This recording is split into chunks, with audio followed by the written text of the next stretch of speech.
नमस्कार साथियों, गौरव ज्ञान धारा में आप सभी का स्वागत है।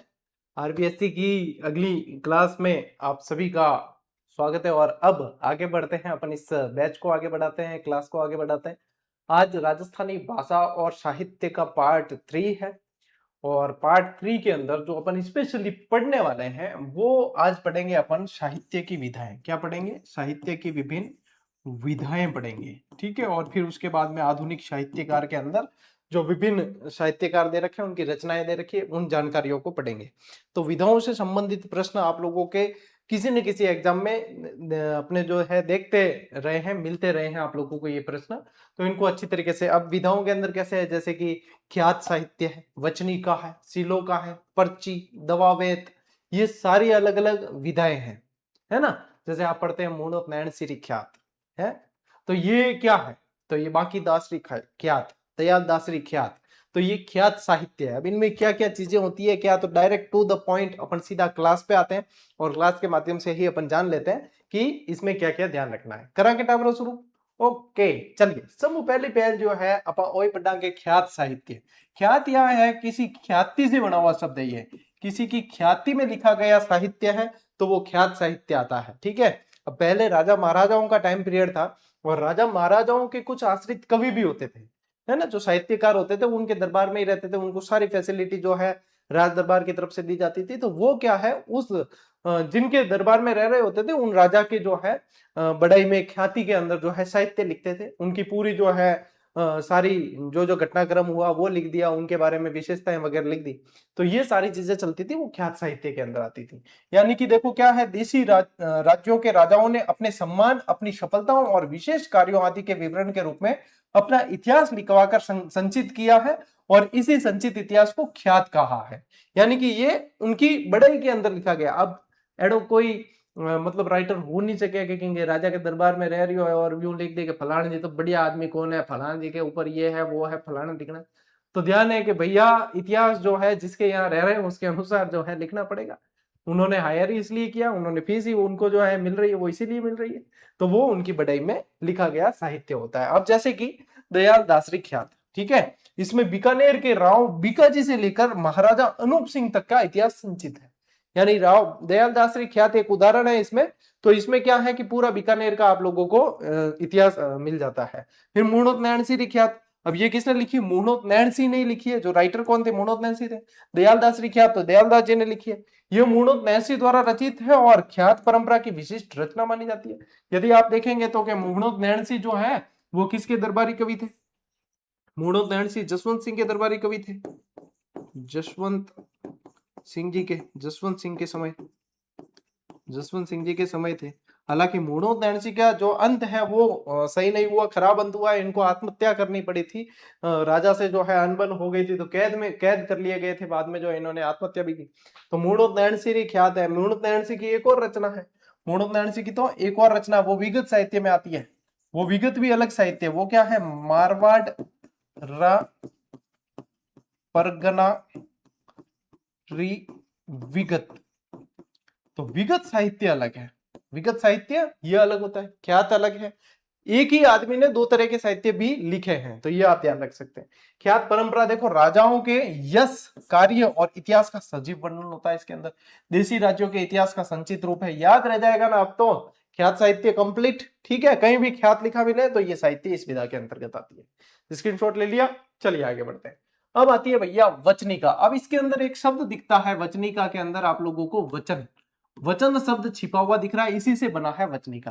देखो वचनिका शब्द जो है वचन शब्द से बना है, साहित्य में काव्य विधा के रूप में प्रचलित है। ये कैसी होती है? काव्य विधा है ये। यानी कि इसके अंदर जो है आपको गद्य पद्य के तरीके से देखने को मिलती है। अब देखो इसका क्या विशेषता है, इसकी वचनिका एक ऐसी तुकांत गद्य पद्य रचना है जिसमें अंत्यानुप्रास मिलता है। हालांकि इसके अपवाद भी देखने को मिलते हैं। अंत्यानुप्रास में क्या होता है कि तुक जोड़ा होता है पीछे, ठीक है, तुकबंदी होती है, यानी पीछे वाले अक्षर जो है लाइन के वो एक समान आप लोगों को मिलेंगे। ठीक है, कैसे मिलते हैं? जैसे कि करता है, बढ़ाता है, आता है, जताता है, तो मतलब एक दूसरे से कैसे, तो ऐसा लगता है कि ये बहुत शानदार कविता लिखी हुई है। वो अंत्यानुप्रास अलंकार का प्रयोग देखने को मिलता है। ठीक है, तुकांत गद्य पद्य में रचना में प्रत्येक पंक्ति के अंत में तुक का मेल पाया जाता है जिसे अंत्यानुप्रास कहते हैं। ठीक है, राजस्थानी भाषा की दो अत्यंत प्रसिद्ध वचनिकाएं हैं। एक तो शिवदास गार्डन की आप लोगों को पूछी जाती है, मोस्ट इंपॉर्टेंट है, शिवदास गार्डन कृत अचलदास खींची वचनिका। अचलदास खींची कहाँ के शासक थे? खींचीवाड़ा के। खींचीवाड़ा यानी कि गागरोन झालावाड़, ठीक है, वहां पे अचलदास खींची वचनिका। एक खीड़िया जग्गा की रचना है राठौड़ रतन सिंह महेदाशोत्री वचनिका, और दोनों ही मोस्ट इंपॉर्टेंट है, दोनों ही मोस्ट इंपॉर्टेंट। एक तो है शिवदास गार्डन की अचलदास खींची वचनिका, एक है आपके खीड़िया जग्गारी है राठौड़ रतन सिंह महेदाशोत्री वचनिका है। ठीक है, तो ये आप लोगों को दोनों ही ध्यान में रखनी है, राठौड़ रतन सिंह महेदाशोत की रचना। तो ये दोनों ही वचनिका साहित्य के अंदर आप लोगों को मोस्ट इंपॉर्टेंट है, अक्सर यही पूछ ली जाती है। ठीक है, स्क्रीनशॉट लो उठा। अगलो देखो, अगलो है दवावेद। अगला क्या है? दवावेद। दवावेद के अंदर क्या होता है? ये कलात्मक गद्य का एक रूप है। ये क्या है? कलात्मक, यहाँ पे लिखना है, कलात्मक गद्य का एक रूप है जो काफी हद तक वचनिका काव्य के रूप के समान ही होता है। कैसा होता है? वचनिका काव्य जैसा ही होता है। भाषागत अंतर देखने को मिलता है, जहां वचनिका मुख्य रूप से राजस्थानी में लिखी होती है, वहीं दवावेद जो है वो उर्दू के अंदर और फारसी के शब्दों से युक्त होती है। फारसी के शब्दों से युक्त होती है, उर्दू के अंदर लिखी होती है। ये भाषा का अंतर है, बाकी ये है वचनिका जैसी, वचनिका का ही उर्दू फारसी रूप आप कह सकते हो। अब इसमें विषय वस्तु क्या होती है? इसमें कथा के नायक का गुणगान, राज्य वैभव, युद्ध, आखेट यानी कि शिकार, और नक्शिक वर्णन, नक्शिक सौंदर्य। नक्शिक यानी कि पूरा सिर से लगा के पैर के नाखून तक, उसको बोलते हैं नक्शिक। ये वर्णन किसका होता है? ये वर्णन होता है नायिका का। नक्शिक वर्णन कभी भी मेल कैरेक्टरों नहीं है। ठीक है, मेल कैरेक्टर के अंदर मतलब वर्णन करके क्या कर देंगे? मूंछों की तारीफ कर लेंगे, आंखों की कर लेंगे, लेकिन स्त्री कैरेक्टर के अंदर जो है पैर के नाखून से लगा के सिर तक, क्योंकि विभिन्न आभूषण होते हैं, पहनावा होता है ना, तो शरीर की तारीफ हो गई वगैरह, ये सारी जो है इसके अंदर चलती है। तो इस सौंदर्य का जो है वर्णन मिलता है। शैली देखिए, इसका वर्णन तुकांत और प्रवाह युक्त होता है, ये भी तुकांत से जुड़ी हुई है। कलात्मक गद्य, ये कर देना गद्य, कलात्मक गद्य का एक रूप है जिसमें कथा, गुणगान, राज्य वैभव। ठीक है, प्रमुख कौन कौन से उदाहरण यदि देखें तो अकमाल देवडारी दवावेत, महाराणा जवान सिंह दवावेत और राजा जय सिंह दवावेत, ये इसके प्रमुख उदाहरण है। ये क्या है? दवावेत साहित्य के उदाहरण है। अब ये साहित्यों के अंदर जो है आप लोगों को ये उदाहरण कई बार पूछते हैं, कई बार इनके नियम से या लैंग्वेज से सवाल पूछ लिया जाता है, कई बार डायरेक्ट पूछ लिया जाता है। कैसे भी पूछे, अपने सवाल सही होना चाहिए। तो साहित्य पढ़ रहे हैं तो ये चीज, अब क्लासें कैसी रहती है? अपनी डिटेल क्लास रहती है। डिटेल क्लास यानी कि एक एक चीज को समझनी है कि क्या चीज पूछ सकता है एग्जामिनर, क्या कैसे है। आजकल देखो बहुत ज्यादा भटकाव है, मार्गदर्शन अनाप शनाप मिल रहा है और भटकाव उससे ज्यादा हो रहा है। तो इसलिए मैं ये कहूंगा संयमित होके, अनुशासित होके पढ़ना, और अनुशासन के साथ में बस पढ़ते चले जाना। ज्यादा भटकाव आ गया तो बहुत सारी चीजें आजकल, पहले पढ़ने के लिए सामग्री कम होती थी, आजकल अति है, तो अति के चक्कर में जो है खराब हो सकते हैं। इसलिए व्यवस्थित तरीके से पढ़ेंगे और अनुशासन के साथ पढ़ेंगे।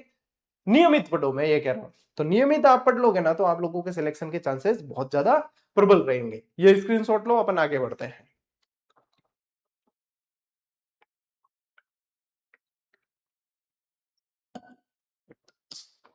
ठीक है, अब आती है वात। अब वात जैसे कि कह चकवा वात, साहित्य है। अब इसमें क्या होता है? वात यानी कि मारवाड़ी माते होने के थने एक बात को अटे आ थने एक बात को। ठीक है, बात। अब बात क्या कर रहे थे? बातें कर रहे थे तुम, है बातें कर रहे थे, ऐसे पूछते ना कई बार, यानी कि बात कर रहे थे। तुम्हें नहीं कह रहा हूं, मतलब ये एक उदाहरण बता रहा हूं, क्या ऐसे पूछते हैं? बात कर रहे थे। बिन मारवाड़ी में कह दिया करे बात, तो भाई बात भी एक साहित्य की विधा है। ठीक है, एक साहित्य की विधा है। अब देखो, ये कहानी की तरह होती है। क्या होती है? कहानी की तरह बात कहने और सुनने की एक विशेष विधा है। प्रस्तुतिकरण यानी कि इनमें हुंकारे भरने पड़ते हैं, हुंकार बताना पड़े कि एक बार एडो वो सा के हासा कि महादेव जी गया जंगल में वरी, और जंगल में देखियो एक नार के आहा, और नार कर तो शिकार के ओ हो, और शिकार भैसा पड़ियो लार। और यूं मतलब बात के अंदर इतना आनंद आता है कि वो पीछे जो है हुंकार है, हाँ हासा हुक्म हरी, इस तरीके से जो है हुंकारे पढ़ने पड़ते हैं। वाद साहित्य की ये विशेषता है। इसमें कथा कहने वाला कहानी कहता चलता है और सुनने वाला बीच बीच में हुंकारा भरता है। मैं थान पूरा ही मतलब बता दियो बोले के यहाँ पे, ताकि कथाकार को यह आभास हो कि श्रोता रुचि ले रहा है भाई साहब, कि इसको आनंद आ रहा है ना। हुंकारा भरे जने तो का बात कहने में मजा आवे। कोई हुंकारा नहीं बने खाली वो बात कह रही हो बिन खाली देखा तो बिन मजो नहीं आवे। हुंकारा भरा तो भाई रोचकता और भी बढ़े बिंगी, है ना, तो आनंद आता है। विषय वस्तु देखिए, इन बातों में मानव जीवन के हर पक्ष जैसे युद्ध, धर्म, दर्शन और विशुद्ध मनोरंजन पर प्रकाश डाला जाता है। बातें मुख्य रूप से 3 रूपों में मिलती है, जैसे कि गद्यमय भी मिल जाएगी, गद्यमय केवल गद्य में, पद्यमय केवल कविता में मिलती है, और गद्य पद्य यानी चंपू शैली बोलते हैं इसको। गद्य पद्य जो होती है वो चंपू शैली होती है, जैसे प्रयाग प्रशस्ति है वो चंपू शैली के अंदर लिखी हुई है। तो ये चंपू काव्य की तरह दोनों का मिश्रण होता है, ठीक है। प्रमुख बातें वैसे तो बहुत है, लेकिन आप लोगों के आरबीएससी में जो दे रखे हैं उदाहरण, वो राव अमर सिंह जी री बात, खींचिया री बात, बाबूजी री बात, कन्नड़ दे री बात, अचलदास खींची री बात, और एक मैं आप लोगों को और जो मेरे जहन में हमेशा रहती, कह रहे चकवा बात, ठीक है। तो ये वाद साहित्य बहुत सारी, लक्ष्मी कुमारी चुंडावत ने बहुत सारी वाद साहित्य के अंदर रचनाएं लिखी है, ठीक है। लीजिए स्क्रीनशॉट, समझ गए होंगे अच्छे से। आगे बेटा, अब देखो एक साहित्य आता है झामाल। क्या बोलते हैं? झामाल। स्वरूप क्या है? राजस्थानी काव्य का एक मात्रिक छंद है। काव्य यानी कि आप लोग ध्यान रखें पद्यात्मक है। कैसी है? पद्यात्मक है। इसमें पहले पूरा दोहा आता है, फिर इसके 5वें चरण में दोहे के अंतिम चरण को दोहराया जाता है। जैसे कि पहला चरण, दूसरा चरण, तीसरा चरण, चौथा चरण। अब ये चौथा चरण क्या है? ये चौथा अंतिम है। वैसे चौथा क्या है? अंतिम है। तो इसको 5वें चरण में जो है चौथे चरण की ही पुनरावृत्ति होती है, इसको दोहराया जाता है। ये झामाल साहित्य की विशेषता है। उदाहरण, राव इंद्र सिंह झामाल सबसे प्रसिद्ध रचना है, जो आप लोगों के आरबीएससी की बुक में भी दे रखी है। आरबीसी की बुक में भी दे रखी है ये चीज। आरबीसी की किताब पास में रख के पढ़ लेना, किस तरीके से दिया और यहाँ पे किस तरीके से आप लोगों को प्रस्तुत किया है, ठीक है। एक मास्टर की, टीचर की जरूरत क्या है? प्रस्तुत अच्छी तरीके से हो ताकि चीजें याद हो जाए। तो ये झामाल ध्यान रखना। अब जैसे ही एक झूलना साहित्य भी आते हैं। क्या आते हैं? झूलना साहित्य। यह भी राजस्थानी काव्य का एक मात्रिक छंद है।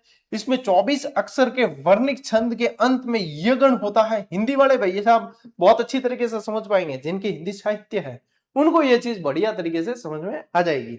अब कुछ उदाहरण इसके भी, जैसे अमर सिंह राठौड़ रा झूलना, राजा गज सिंह रा झूलना, राव सुल्तान देवड़ा रा झूलना, और राणा प्रताप रा झूलना भी है, जो माला सांधू ने लिखे थे। राणा प्रताप रा झूलना, अमर सिंह रा झूलना भी है, ठीक है। तो बहुत सारे जो है आप लोगों, अमर सिंह राठौड़ रा झूलना ये भी लिखा हुआ है, ठीक है। तो ये झूलना साहित्य है, ये जमाल साहित्य, दोनों ही काव्य शैलियां हैं, दोनों ही काव्य शैलियां हैं। और अंदर क्या है? मात्रिक छंद आते हैं इनके अंदर। ये आप लोगों को ध्यान रखने हैं, ठीक है। लीजिए स्क्रीनशॉट। देखो अगलो देखा, अगलो है पर्ची। जद जद पर्ची आ जानी तो पर्ची ध्यान रख लीजिए कि संत महात्मा है। क्या ध्यान रखोगे? संत साहित्य है ये पर्ची। ये बना हुआ भी है वैसा प्रश्न, ये आप लोगों के बना हुआ है ना। संत पीपारी पर्ची, ठीक है, पाबूजीरी पर्ची। तो ये पर्ची जो है, ये पर्ची साहित्य हमेशा ध्यान रखो कि ये संतों से संबंधित है। और ऐसे का ऐसे आपको पूछा भी गया है प्रश्न। संत महात्माओं के जीवन परिचय का पद्यबद्ध रूप से जो है प्रस्तुतिकरण होता है। संत महात्माओं का जीवन परिचय होता है। राजस्थानी भाषा में जिस पद्यबद्ध कविता के रूप में रचना में मिलता है उसे पर्ची कहा जाता है, ठीक है। उसे क्या कहा जाता है? पद्यबद्ध। इसको वापस से लिख देता हूं मैं, पद्यबद्ध तरीके से, ठीक है। तो इसको पर्ची कहा जाता है। प्रमुख रचनाएं जैसे संत नामदेव री पर्ची, कबीर जी री पर्ची, संत रैदास री पर्ची, पीपा जी री पर्ची, दादू दयाल जी री पर्ची, मीराबाई री पर्ची। तो पर्ची जहां आ जाए तो वो पर्ची है संतों के जीवन से संबंधित। तो यह याद रख लियो कि महाराज जी पड़े आशीर्वाद लेने गया और महाराज जी जो है पर्ची में मंत्र लेकर दे दियो, ठीक है। तो ये याद रह जाएगा, पर्ची साहित्य। अब आता है प्रकाश। महात्मा गांधी के कर्मों पे प्रकाश डालिए, ठीक है। ये होता है, यानी कि उन्होंने जीवन के अंदर क्या क्या कार्य किए वो विशेष रूप से जो है उनकी उपलब्धियां, विशेषता वगैरह बतानी होती है, तो प्रकाश साहित्य होते हैं। अब प्रकाश साहित्य किसी वंश अथवा व्यक्ति विशेष की उपलब्धियों या किसी घटना विशेष पर प्रकाश डालने वाली कृतियों को प्रकाश कहा जाता है। अब जैसे किशोरदास कृत राज प्रकाश, आसिया मानसिंह कृत महाशय प्रकाश, कर्णिदान कृत सूरज प्रकाश, ये सारे प्रकाश साहित्य है। कर्णिदान, ये यहां लिखा हुआ है कर्णिदान, ठीक है। क्या लिखा है? कर्णिदान, कर्णिदान कृत सूरज प्रकाश, ये सब प्रकाश साहित्य है, ठीक है। ये सब क्या है? प्रकाश साहित्य है। तो प से पर्ची, प से प्रकाश, याद रख लेना वैसा, ठीक है। लीजिए स्क्रीनशॉट। चलिए आगे बढ़ते हैं। अब ये क्या है, मर्शिया। अब इसमें एक शब्द आया है, इसको अंडरलाइन करते हैं। इसका मतलब होता है मर, ठीक है। मर यानी क्या होता है, मृत्यु। मर यानी क्या होता है, मृत्यु। यानी कि किसी की मृत्यु हो गई और उसके बाद लिखे गए हैं, मृत्यु पर शोक प्रकट करने के रूप में लिखे गए कोई साहित्य है, वो है मर्शिया कहलाते हैं। इससे भी आप लोगों के प्रश्न बना हुआ है, ठीक है। इससे भी प्रश्न बना हुआ है, तो शब्द से ही पता चल रहा है कि ये क्या है, मर्शिया। मर्शिया साहित्य यानी मरने के बाद, राजा या किसी व्यक्ति विशेष की मृत्यु के बाद शोक व्यक्त करने के लिए मर्शिया काव्यों की रचना की गई है। बहुत सारे देख लो, कितनी सारी विधाएं हैं। उस समय के कवि और साहित्यकार कितने जबरदस्त हुए होंगे जो इतनी तरीके से रचनाएं लिख लेते थे। तो ये मर्शिया भी एक विधा है। इसमें दिवंगत व्यक्ति के चारित्रिक गुणों के अतिरिक्त उसके द्वारा किए गए अन्य महान कार्यों का वर्णन भी किया जाता है। उसके चरित्र का भी बखान होता है और उसके कार्यों का भी बखान होता है। प्रमुख रचना के अंदर राणे जगपत्रा मर्शिया आपको ध्यान रखनी है, जो मेवाड़ के महाराजा जगत सिंह की मृत्यु पर शोक प्रकट करने के लिए लिखा गया था। राणे जगपत्रा मर्शिया जगत सिंह की मृत्यु के बाद लिखे गए थे, ये ध्यान रखना है। और ये प्रश्न बन चुका है, राणे जगपत्रा मर्शिया से संबंधित प्रश्न बना हुआ है, ठीक है ना। चलो स्क्रीनशॉट लो, आगे बढ़ते हैं। फिर आता है आप लोगों के रूपक साहित्य। फिर क्या आता है, रूपक। इसमें ध्यान रखना, किसी वंश अथवा व्यक्ति विशेष की उपलब्धियों के स्वरूप को दर्शाने वाली काव्य कृति रूपक कहलाती है। क्या, किसी व्यक्ति विशेष की उपलब्धियों के स्वरूप को दर्शा रही है ना। उपलब्धियों का क्या स्वरूप है, उसको दर्शाने वाली काव्य कृति है। अब जैसे गज गुण रूपक, रूपक गोगा देवजीरो और राज रूपक वीरभाण, कवि वीरभाण द्वारा रचित राज रूपक है, ठीक है, जिसमें राजस्थान वाले शब्द का भी उल्लेख है, ये अपन पढ़ते हैं कई बार। तो ये रूपक साहित्य है, ठीक है। ये क्या है, रूपक साहित्य है।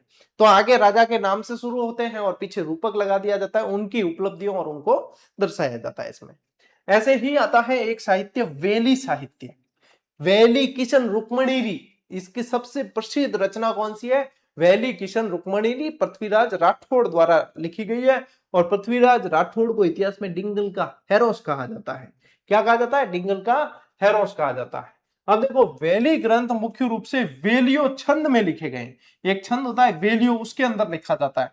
इनके विषय विविध रहे हैं, जो धार्मिक और ऐतिहासिक प्रकृति के हैं। धार्मिक और ऐतिहासिक प्रकृति के। वैली परंपरा की सबसे प्रमुख रचना पृथ्वीराज राठौड़ द्वारा लिखी वैली किशन रुक्मणी है। पृथ्वीराज राठौड़ बीकानेर के राजकुमार थे। कौन थे, बीकानेर के राजकुमार थे, जो साहित्य के अंदर बहुत जबरदस्त रुचि रखते थे। तो इन्होंने जो है साहित्य के अंदर बहुत सारी रचनाएं लिखी, जिसमें से ये बहुत प्रसिद्ध है। इसे राजस्थान का 19वां पुराण और पंचम वेद कहा जाता है, इस रचना को, वैली किशन रुक्मणी। और ये रचना गागरोन दुर्ग के अंदर लिखी है इन्होंने। कहा लिखी है, गागरोन दुर्ग के अंदर बैठ के लिखी है। और देखिए अन्य प्रमुख वैलियां देखे तो देखो, दईदास जैतावत्री वैली, रतन सिंह खीवावत्री वैली, ये भी जो है वैली साहित्य की रचनाएं हैं, है ना, वैली साहित्य के अंतर्गत आती है। तो ये रूपक और ये वैली, ये भी आप लोगों को ध्यान रखनी है, ठीक। लीजिए स्क्रीनशॉट, आगे बढ़ना डाउन। अब देखो ये विगत, अभी मैंने आप लोगों को बताया था मोणोत नैणसी का जब जिक्र हुआ तब, कि मारवाड़ रा परगनारी विगत। तो विगत भी एक साहित्य है। विगत क्या है, विगत भी जो चीज हो चुकी है, जो बीत चुकी है, उस पे लिखा गया विवरण है, वो विगत है। अब देखो, विगत से किसी विषय का विस्तृत विवरण प्राप्त होता है। इसमें इतिहास की दृष्टि से शासक, उसके परिवार, राज्य के क्षेत्र, प्रमुख व्यक्ति और राजनीतिक और सामाजिक व्यक्तित्व का वर्णन मिलता है, ठीक है। यानी कि आसपास का सारा डेटा भी मिल जाएगा। इसीलिए तो मारवाड़ परगना विगत को जो है राजस्थान मारवाड़ का गजेटियर कहा जाता है, ठीक है। जनगणना के आंकड़े तक भी उसके अंदर मिल जाते हैं आपके, ठीक। आर्थिक महत्व देखिए, विगत में उपलब्ध आंकड़े आर्थिक दृष्टि से भी बेहद उपयोगी है, कि आर्थिक रूप से भी उसके अंदर बहुत सारी जानकारियां ऐसी मिलती है जो अपने को कई सारी डेटा देती है। मतलब इसमें क्या है, डेटा बहुत ज्यादा मिलता है इसके अंदर। इसके अंदर क्या मिलता है, इसके अंदर आप लोगों के डेटा खूब ज्यादा मिलता है, ठीक है। डेटा का संग्रहण बहुत ज्यादा मिलता है इसके अंदर, तो ये ध्यान रखना है। और देखिए प्रमुख ये मारवाड़ परगनारी विगत ये प्रमुख रचना है। ये किसकी रचना है? मूणोत्नयनसी की रचना है, मूणोत्नयनसी द्वारा रचित है। इसमें प्रत्येक परगने की आबादी, रेख, भूमि की किस्म, फसलों का हाल, सिंचाई के साधनों आदि की जानकारियां मिलती है। और इसे तो क्या कहा गया है? मारवाड़रा गजेटियर, क्योंकि गजेटियर ग्रंथ के अंदर ऐसी ही जानकारी मिलती है। मारवाड़ का गजेटियर इस ग्रंथ को कहा जाता है। ठीक है, इस ग्रंथ को क्या कहते हैं? मारवाड़ा गजेटियर कहा जाता है। आगे नहीं बात समझ में? यही चीजें जिको है थाना आगे लीजिए, एक एक चीज जो है ध्यान से पढ़नी जरूरी है। ठीक है, लीजिए स्क्रीनशॉट। साखी, अगला कौन सा है अपने? साखी। साखी क्या है? साखी शब्द संस्कृत के साक्षी से बना है। क्या बना है? साक्षी एक तरीके से आप समझ सकते हो कि तत्सम शब्द है, और साखी एक तरीके से तद्भव शब्द है। ठीक है, तो यहां पे देखिए साखी परक रचनाओं में संत कवियों ने अपने द्वारा अनुभव किए ज्ञान और सहज वर्णन किया है। उसका ज्ञान का क्या किया है? सहज वर्णन किया है। तो यहाँ पे भी संत साहित्य ध्यान रखना है आपको। और साखियों में मुख्य रूप से सोरठा छंद का प्रयोग होता है, जैसे कि कबीर जी की साखियां। कबीर जी की साखियां ये है ना, बुरा जो देखन में चला, बुरा जो बुरा न मिलिया कोई, जो दिल खोजा अपना, मुझसे बुरा न कोई। तो इस तरीके से साखियां लिखी गई है। तो ये साखी कबीरदास जी की साखियां, यानी कि कबीरदास जी ने लिखी है। और उसके अंदर बताया क्या? इन्होंने जो ज्ञान उन्होंने अनुभव किया है उसका सहज वर्णन कर दिया। उसका सहज दोहे वगैरह आप सभी ने जो है इनमें पढ़ा ही है। तो ये ध्यान रखना है आपको, ये साखी है। ठीक है, कबीर जी की साखियों में लोक में अत्यधिक प्रसिद्ध हुई है ये साखियां। ठीक है, फिर आता है सीलों का। सीलों का साधारण पढ़े लिखे लोगों द्वारा लिखे गए, इसलिए इन्हें जन साधारण की भावनाओं को आम जन तक आसानी से पहुंचाते हैं। ये ध्यान रखना, ये आम जन द्वारा लिखित है। इस तरीके से प्रश्न बनने की बहुत ज्यादा संभावना है। आमजन द्वारा लिखित, आमजन द्वारा लिखित है, ये आमजन द्वारा लिखित साहित्य है। ठीक है, प्रमुख शिलों के देख लीजिए, राव अमर सिंह जीरा शिलों का, राठौड़ कुशल सिंह जीरा शिलों का, है ना। इसी तरीके से शिलों के साहित्य ये लिखे जाते हैं। ठीक है, तो स्क्रीनशॉट ले लीजिए। आगे बढ़ते हैं। अब देखो ये हो गई भैया विधाएं सारी की सारी, कि क्या किस तरीके से है वो आपको ध्यान में रखना है। अब आते हैं अपन आधुनिक राजस्थानी साहित्य के अंदर।